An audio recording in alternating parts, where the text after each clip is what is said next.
Now let's look at this figure 23-10B. And notice we're still dealing with receptacle load too, but we're dealing with multi-outlet assemblies. And notice we're going to calculate the load for these multi-outlet assemblies. But first let's look at what's given. Multi-outlet assemblies, 200 feet, 220.14H2 appliances are used simultaneously that could plug into these outlets. So the outlets can be used simultaneously.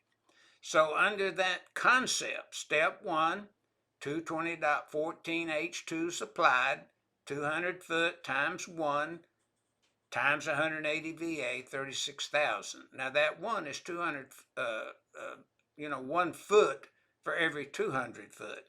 So that's why we come up with a 1 there, and so it's 200 foot times 1 times 180, 36,000. So the solution is, the assembly load is 36,000. And that's what this figure 23-10B is illustrating to the user of the NEC.